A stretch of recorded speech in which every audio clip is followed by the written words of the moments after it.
Today I'm going to be making a simple, really easy meal called corned beef mash. My nan used to make me this meal when I was growing up. If you haven't had corned beef before, it's basically beef that's been cured and put in a tin. So back in the wartime when meat was scarce, they would eat things like corned beef instead, and it's got a really long shelf life. So the first thing you want to do is peel your potatoes.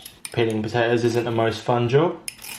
How many you need to peel depends very much on how many people we're eating. Today I'm cooking for just me and my daughter, and so I think 5 will be plenty. The more popular variation of this is corned beef hash. That is with the corned beef, the potatoes and onions, but this is actually the mash and the corned beef mashed together. Next up, we're going to chop our potatoes.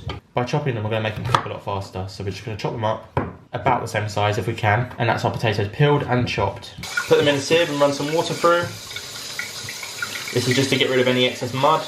Next up, you want to add your potatoes to some boiling water and cook them until they're softened and ready for mashing. To check that the potatoes are cooked, you just want to get a butter knife and just push it in to one of the potatoes. You can then feel if it's soft or not. If it goes straight through, then the potatoes are ready for mashing, and this is going straight through, so I'm happy with that. Drain the water and then we can mash our potatoes. After you drain the water, simply add a dollop of butter to your potatoes and some milk if you'd like, and give it a good mash. Now I'm going to go in with a pinch of salt and a little pepper. You can use white or black pepper, whatever you like. Go ahead and add your corned beef and just mash it right into it. Add a little bit more milk if you need to. Smells absolutely lovely. And so that is how you make corned beef mash, and it's absolutely delicious. A simple, tasty, throw together meal, a classic twist on regular mash.